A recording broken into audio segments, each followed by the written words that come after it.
Tragic death of Renee Nicole Good, who was fatally shot by Immigration and Customs Enforcement, also known as ICE, agent Jonathan Ross in Minneapolis, has erupted into a crisis of national proportions, fueling widespread anger and a renewed debate over the use of lethal force by federal agents.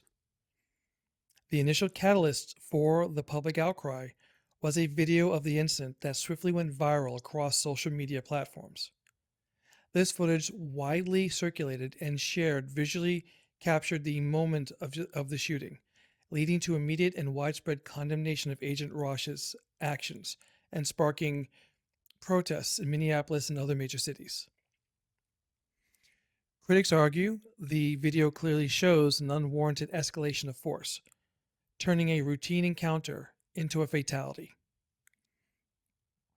Adding a complex layer to the unfolding narrative, Alpha News released a new video on Friday that attempts to provide context from the ICE agent's point of view.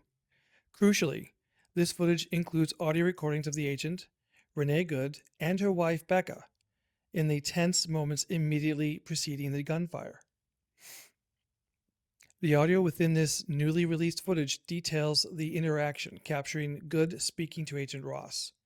The sequence escalates when Good is heard backing up her vehicle. As the car begins to move, the camera view reportedly blurs momentarily. It is at this critical juncture that Agent Ross is heard exclaiming, "Whoa!" an instant before the sound of the gunshot rings out, the shot that fatally wounded Good. Perhaps the most heart-wrenching and politically charged detail to emerge is Renee Good's final recorded statement. "I'm not mad at you." These words have been seized upon and are being intensely amplified by groups and individuals critical of the agent's use of force. This poignant clip has become central to the arguments of those who view the shooting as an execution of a non-threatening civilian. The distribution of this soundbite has been strategically utilized by political figures, most notably the House Homeland Security Committee Democrats. They highlighted the evidence in their official statement, which was released with the stark accusatory banner of "Proof Renee Good was turning the wheel away, and I still chose to kill her. Shame on everyone who smeared this mother." The incident now sits at the intersection of conflicting evidence, political maneuvering, and sharply emotional public response.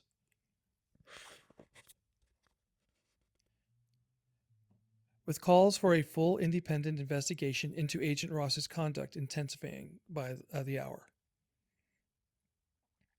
The tragic incident in Minneapolis, which saw Mayor Jacob Frey angrily tell ICE to "get the fuck out of Minneapolis," has been met with a politically charged reaction from the Trump administration.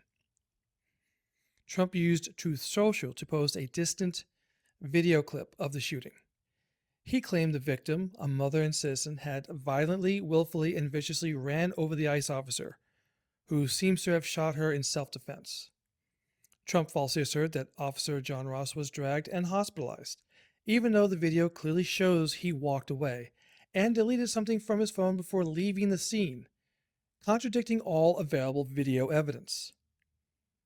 The administration branded the victim deranged and a domestic terrorist, with Trump unequivocally calling the killing justified. Her only crime was being an obstacle.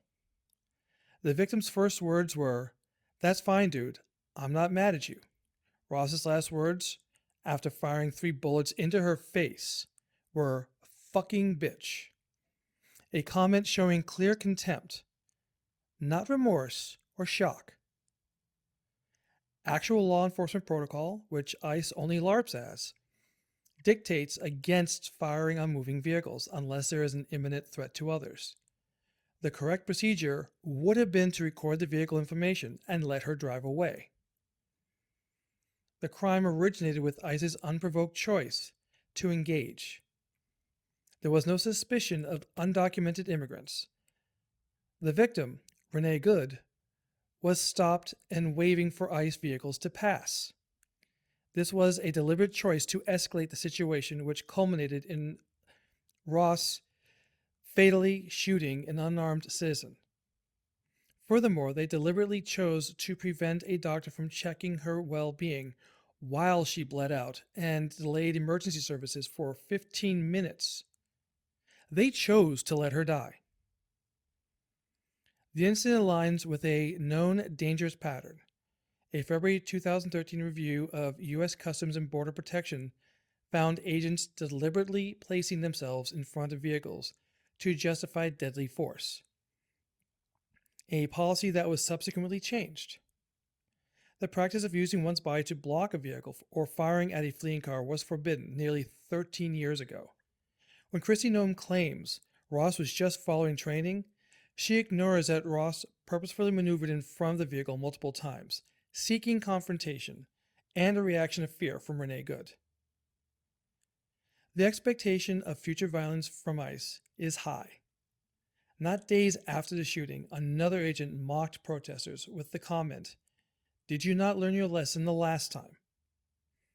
This suggests a total disregard for public safety. The Trump administration could have built public trust by announcing an investigation and awaiting findings. They could have refrained from prematurely weighing in with a false narrative, or placed the involved officers on administrative leave for an independent FBI investigation. Instead, they doubled down on a narrative clearly refuted by even the footage they released. This is to be expected from an administration that routinely flouts the Constitution. Under the Trump authoritarian regime, ICE operates without restrictions, oversight, or clear rules of engagement. Training has been reduced, and many new hires are at best emotionally damaged individuals, or at worst, known criminals unfit for the military or standard police work. It is now a safe assumption that an approaching ICE agent intends to assault and potentially kill citizens in cold blood. There are no limits or oversight to control them. We are all targets, and our rights are irrelevant. They will attack schools and public spaces, conduct warrantless arrests on nonviolent citizens to instill fear, and use physical and sexual assault. They seek to create an environment where self-preservation demands informing on others. Any ICE agent or government official who views this must understand, I will view any approaching ICE agent as a direct threat to my life, and I will not hesitate to defend myself. If I am murdered, I will ensure I take one of them with me. I fully expect the media to paint me as a terrorist, propagandist, label me Antifa, and use my social media to support for marginalized groups as justification for my execution. And you know what? I'm fine with that. Thomas Jefferson said, "When tyranny becomes law, rebellion becomes duty." That's all for this week. Until next time, remember, silence is compliance. Your voice is vital. Stand up, speak out, strike back. They don't know what they started. If you appreciate this content, please like, share, and subscribe for updates. Ring the bell. Your support truly helps the channel.